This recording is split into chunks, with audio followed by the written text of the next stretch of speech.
Diyor ki benim vaktim yok, hep masa başındayım. Ya birader 45 dakikada bir ayağa kalk, Evet. şu hareketi yap.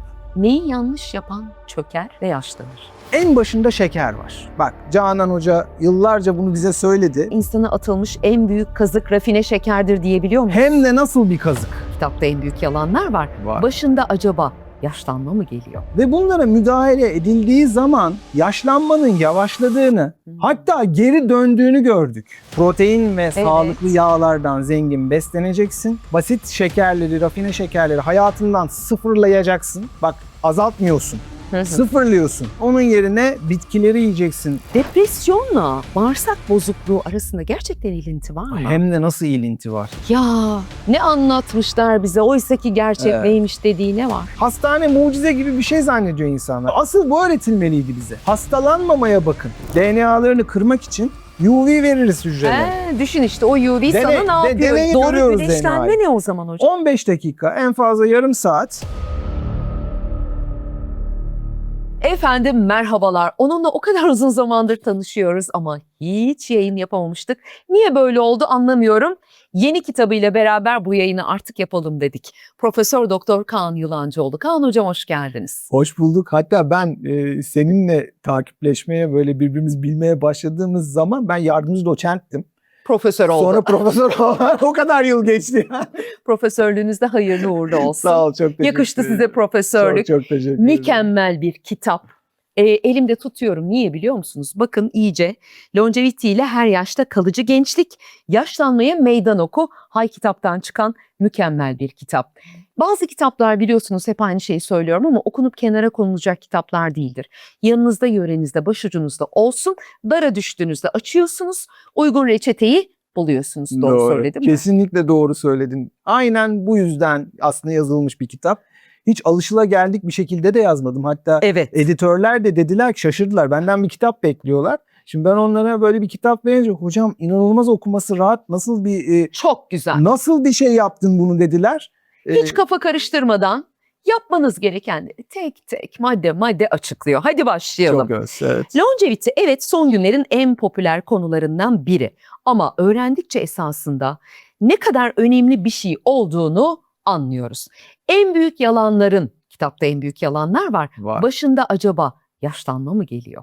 Aslında evet. Neden? Çünkü bize söylenen şey hep şuydu Ferda. Yaşlanmak doğal bir süreçtir. Evet. Yaşlanmak insanın bir şekilde kaderidir. Ve yani bu kaderi hepimiz yaşayacağız. Evet doğru. Bugüne kadar ölüm doğru. var. Mutabıkız. Var. Mutabıkız. Bu var. Mutabıkız. Ve lakin son dönemde şunu görmeye başladık. Yaşlanmayla birlikte vücutta oluşan çeşitli mekanizmalar, çalışan mekanizmalar, yaşlanmanın getirdiği bir takım mekanizmalar var. Ve bunlara müdahale edildiği zaman yaşlanmanın yavaşladığını, hatta geri döndüğünü gördük. Moleküler biyoloji biliminden bahsediyorum. Şu anda hani şeyden bahsetmiyorum sana. Böyle science fiction değil yani. Kendisi genetikçi efendim. Evet. Oradan konuşuyor. Evet, oradan konuşuyorum. Ve bu alanın en önemli üstadlarından biri David Sinclair bir çalışma yaptılar. Bunlar bir fareyi, bazı genler var, SIRT genleri, işte longevity geni diyoruz bunlara, yaşlılık genleri. Bu genleri aktive ettiler. Aynı yaştaki fare 5 kat hızlı yaşlandı.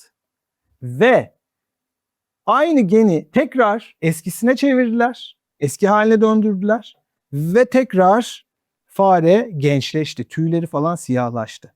Düşün. Anlatabiliyor muyum ne demek istediğimi? Şimdi aynı çalışmayı nerede yapıyorlar biliyor musun? İnsan gözünde yapıyorlar. Klinik çalışma başladı. Biz mesela doğru adımları atsak saçlarımızdaki beyazlamayı bile geri döndürebilir miyiz? Doğru adımları atarsak evet.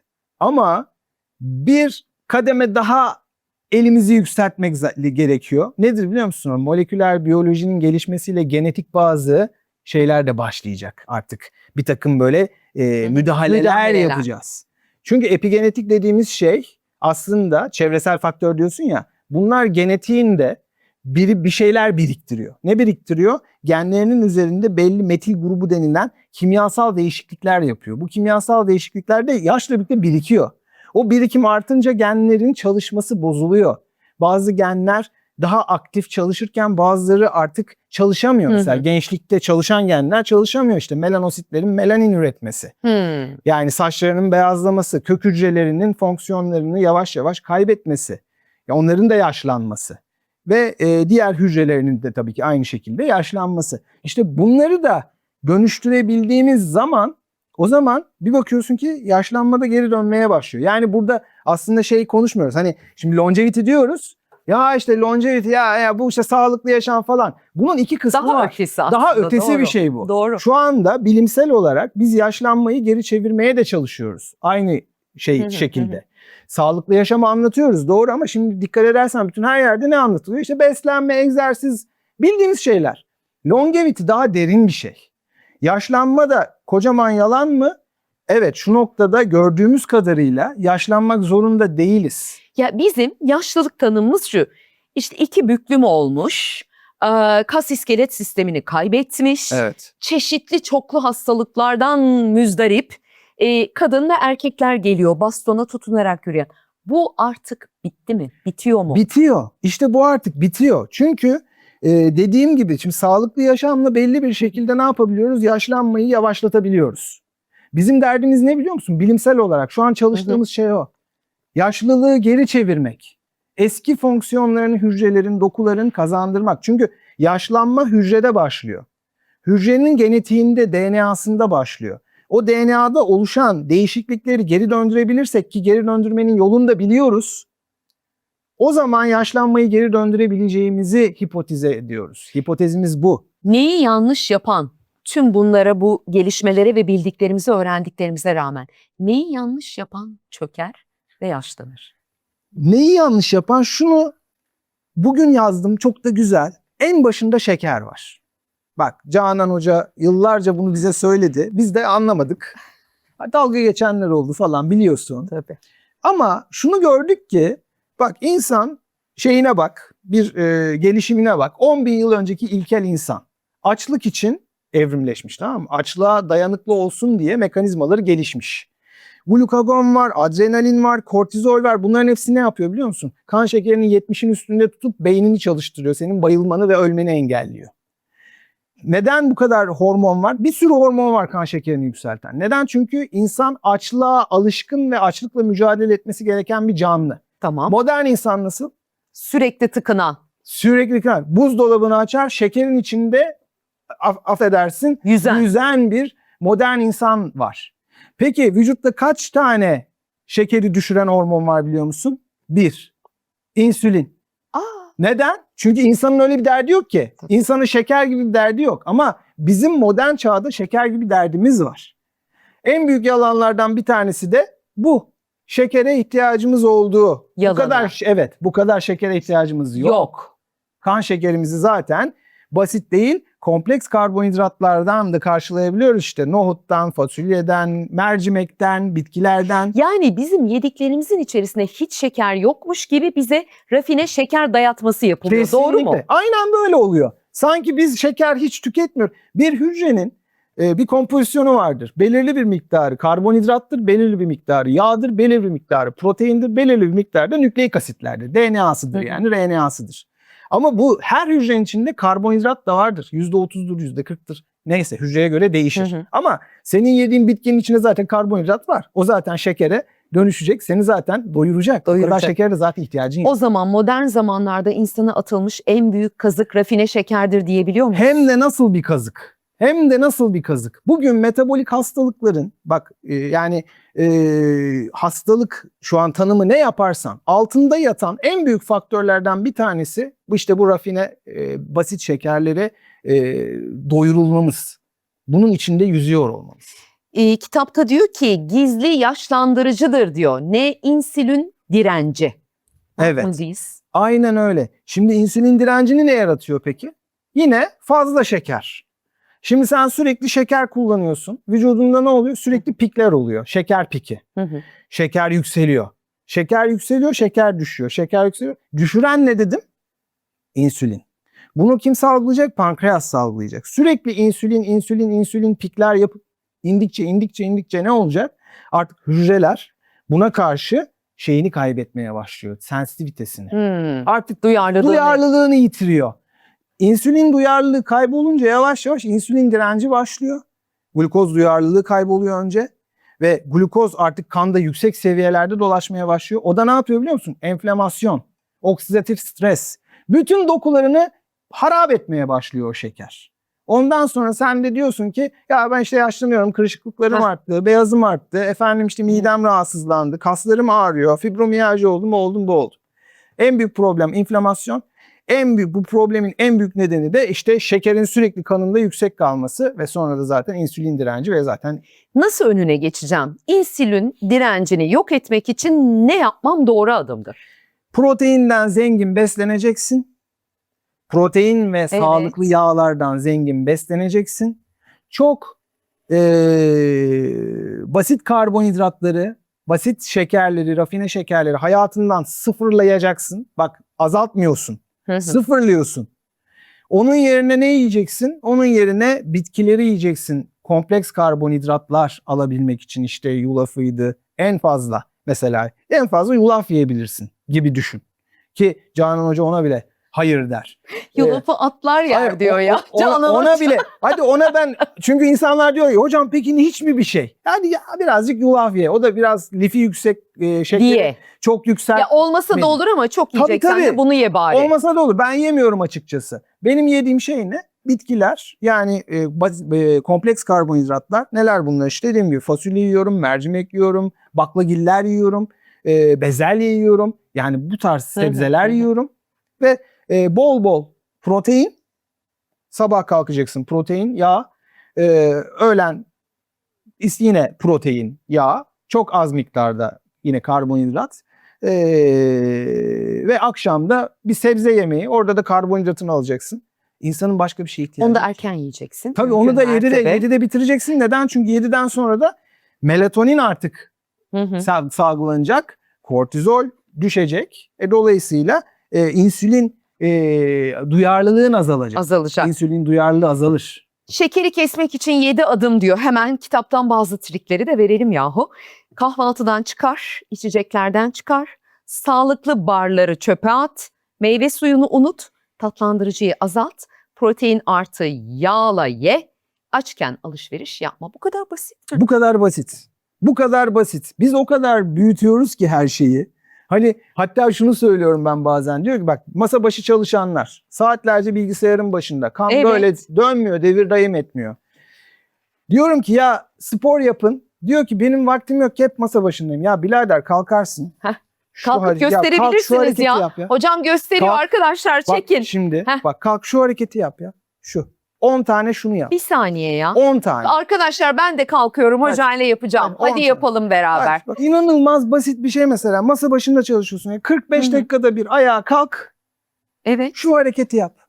Squat gibi mi böyle? Squat yapıyorsun. Squat yapıyorsun. 2. Kaç kere? 10 kere. 3. Ay süper, şahane. Ve nasıl rahatlatıyor? 4. Hadi 5 yapalım, oturalım. 5. Tamam. Süper. Bu kadar basit. Bu kadar basit ve bana diyorlar ki hocam vaktimiz yok, cime gidelim. Ya ne gerek var, cime gitme kardeşim ya, kalk şu hareketi yap ya. Bu longevity hareketi mesela. İşte. Bir hareket daha var. Hadi gösterin. Bak bir de şunu yap. Şu hareket. Ya onu çok duyuyorum. Şöyle ayaklarımızın ucunda yükseliyoruz. Böyle. Arkadaki baldır kasları. Onların böyle bir kasıldığını hissediyoruz. Evet, kasıldığını hissediyoruz. Süper. Vücudumuzu da ne yapıyoruz? Böyle iyice esnetiyoruz. Oh harika. Bu kadar. Peki bu neye yarıyor hocam? Bu baldır kaslarını çalıştırıyor ve üst ekstremiteleri de çalıştırıp hem kan dolaşımını arttırıyor, lenfatik dolaşımını arttırıyor. Gün içinde 50 Bu kere kadar. yapılabilecek Kalbini şeyler. de güçlendiren bir şey. Çünkü bacaklardan geri dönmesi için kalbe kanın ne gerek? Kasların kasılması lazım. O kasların gücünü arttırıp kalbi de rahatlatıyor. Mükemmel. O zaman hadi bir kere daha pratiğe dökelim mi?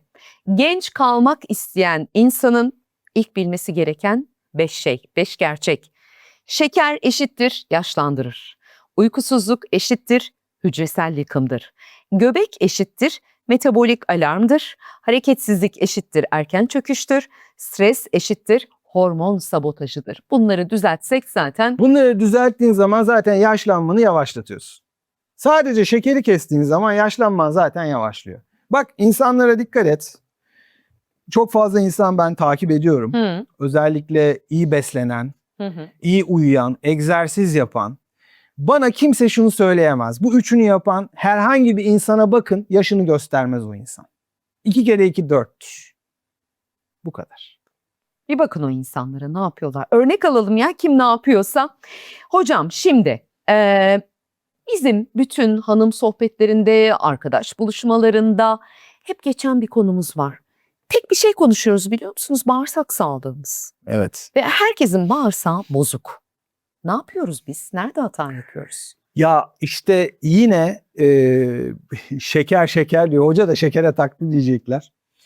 Birincisi işte yine bu basit karbonhidratlar. Sürekli Tamam. bunlarla beslendiğimiz zaman bağırsaklarımızdaki maalesef iyi bakteriler yani probiyotik bakteriler kaybedilmeye, patojen olanlar yani kötü huylu, Hı hı. o işte gaz yapan, bağırsakları ağrıtan, şişkinlik oluşturan bakterileri de besleyerek daha da arttırarak ortama egemen olmalarını sağlıyoruz.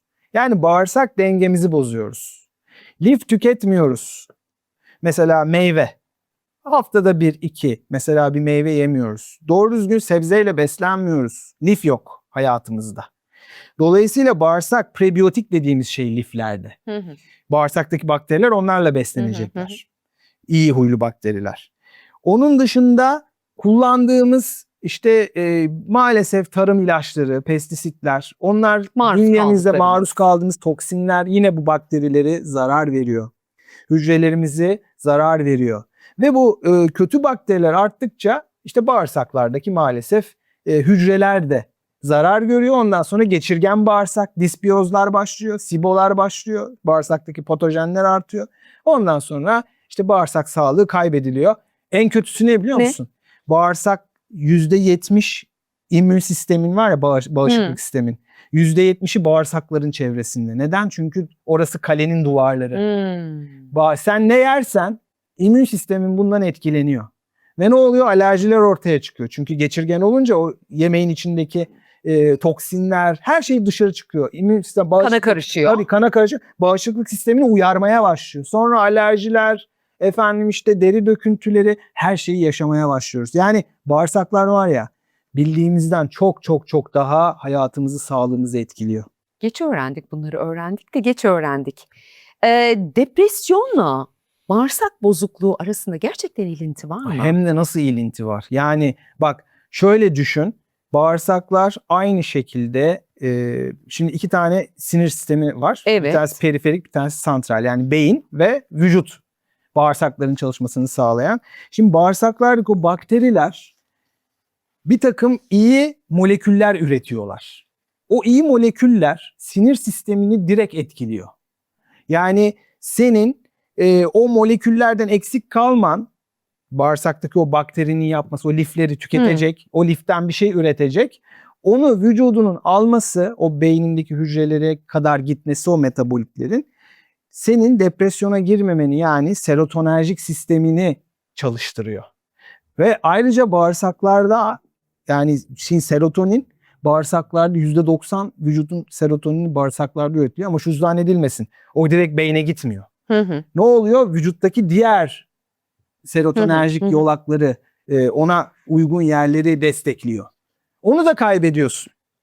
Dolayısıyla yani beyninde bağırsakların bu ikisi o iki yol var yani beyin bağırsak işte o inanılmaz artık bildiğimiz bir şey.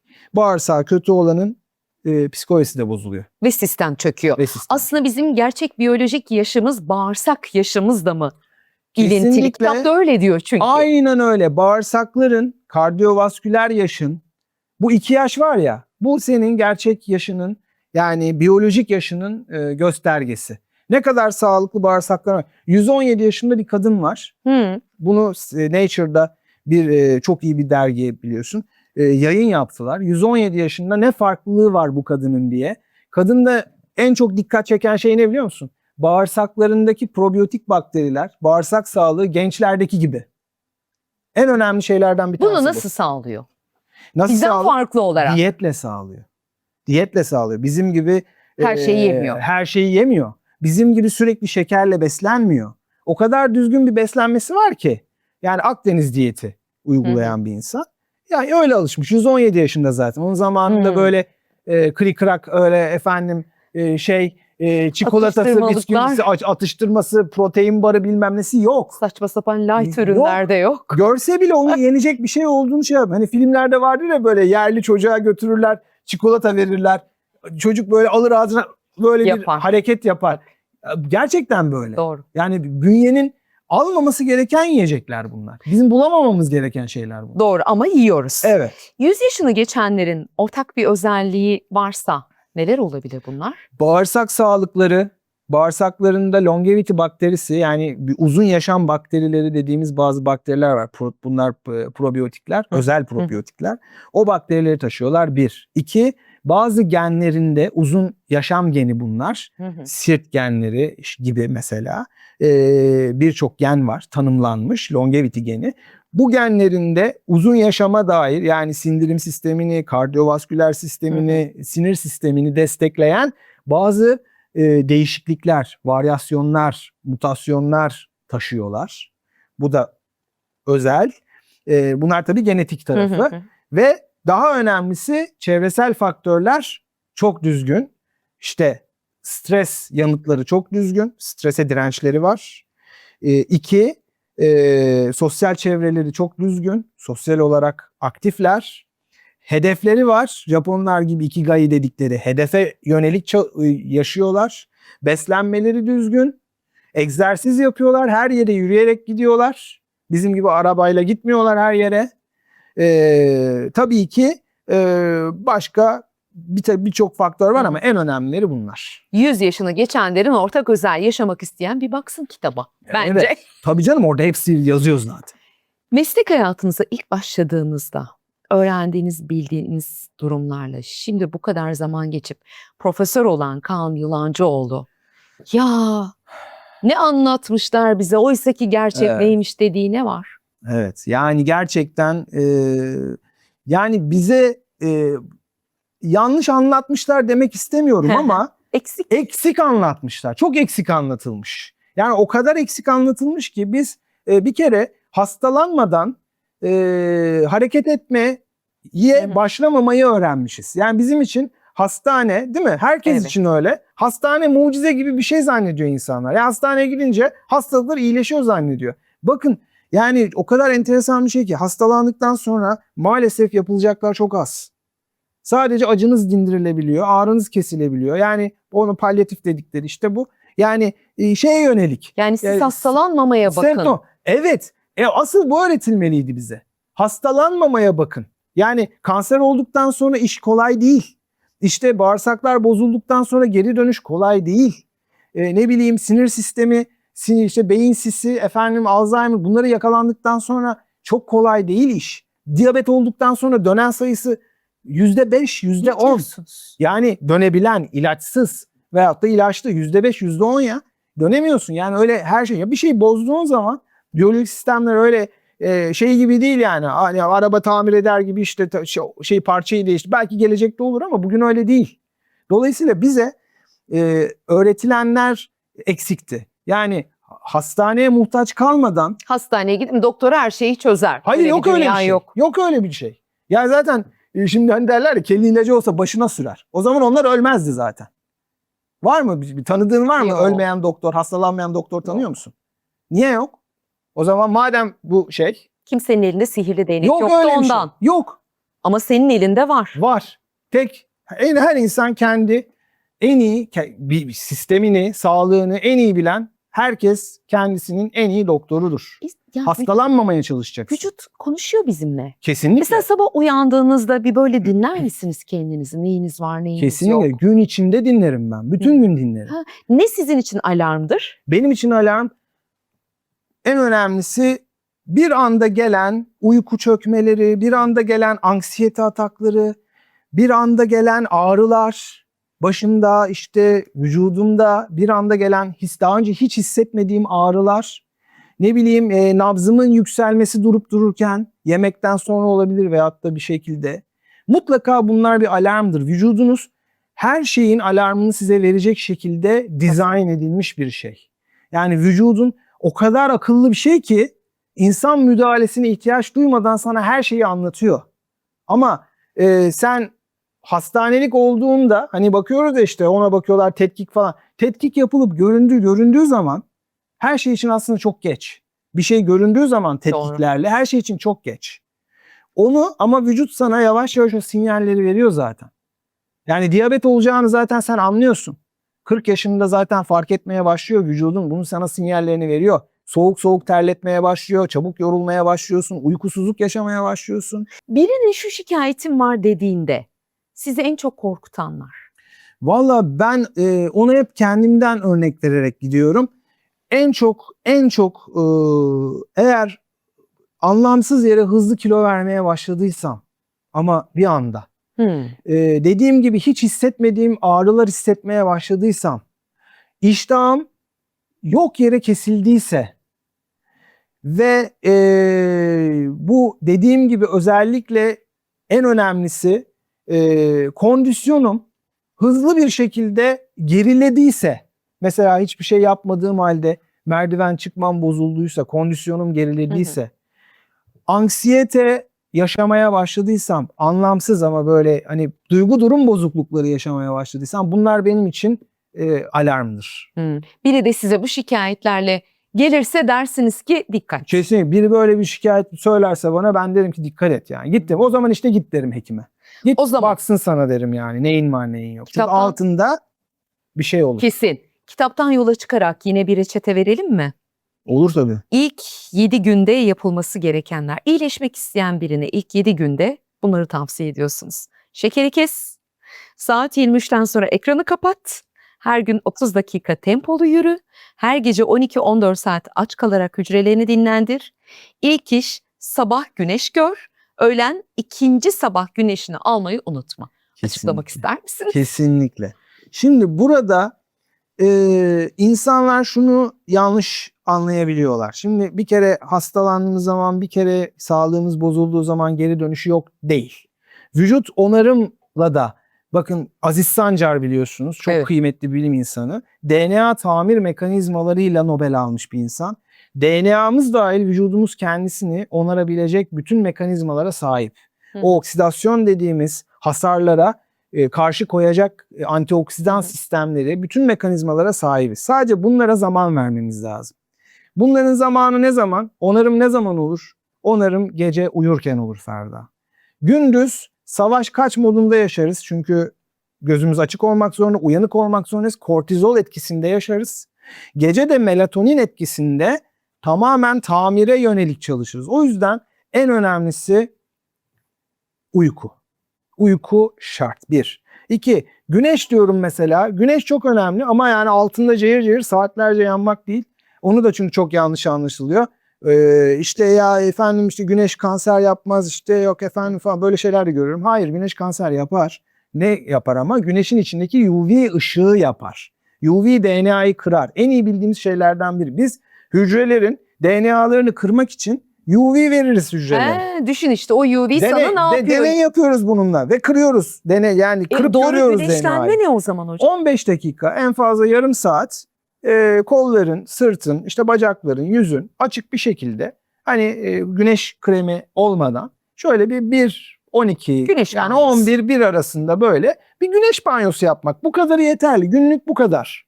Yani ama saatlerce yatarsan ya Allah korusun Bak kansere. ne diyor? Biz diyor kırmak için diyor onu Evet, kullanıyoruz. biz kırmak için onu Laboratuvarda. kullanıyoruz. Tabii laboratuvarda yaptığımız deneylerde hani DNA'yı mutasyon yapmak için DNA'ya biz Değiştirmek için. UVB, UVC gibi böyle ışıklar kullanıyoruz yani.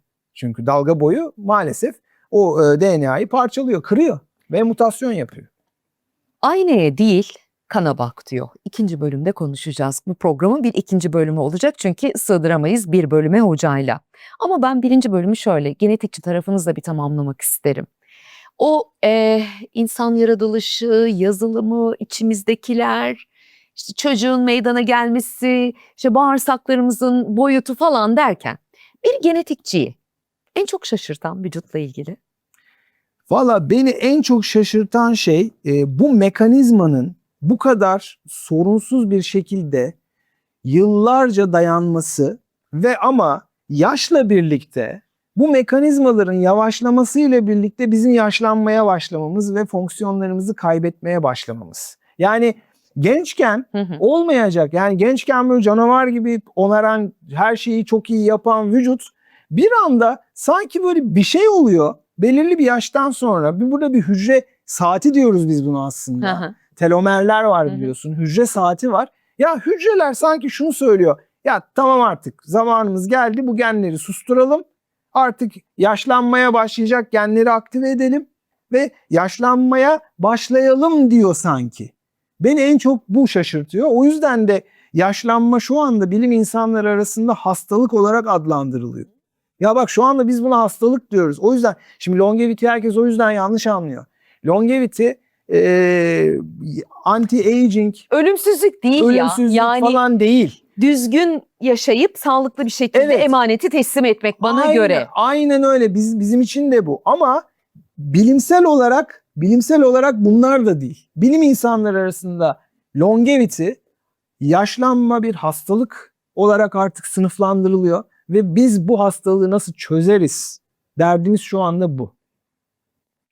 İkinci bölüme hemen bir soru daha bırakmak isterim. Bence çok önemli. Bir dedik ki aynaya değil kana bak. Kan bize ne söylüyor? Kan testleri yaptırıyoruz hepimiz ama orada işte hormonlar devreye giriyor. Bence çok önemli. İkinci bölümde bunu konuşacağız. Kimlik yaşınız sizi kandırabilir diyor. Enerji düşüklüğü hepimizde var. Ve bunu bir normal gibi kabul ettik. İkinci bölüme bunları aktarıyoruz. Ama Harikasın. ilk bölümde son söz yine sizin. Doğru yaşlanmak, güzel yaşlanmak elimizde Ferda. Yani sürünmek hiçbirimizin istemediği bir şey. Allah korusun. Herkesin en çok korktuğu şey belirli bir yaştan sonra. 30'larımızda bunu fark etmiyorduk ama şu an değil mi? Hissediyoruz bunu artık. O sürünme çok kötü bir şey. Çok. O yüzden olabilir, her şey olabilir. Yarın tık diye de ölebiliriz. Kanser de olabiliriz. Allah korusun. Her şey olabilir. Başımıza her şey gelebilir ama kazığı, eşeğini sağlam kazığa bağlamak diye, biliyorsun, tevekkül diye bir şey vardır bizde. Evet. Tamam mı? Yani tevekkülü de elden bırakmayacağız.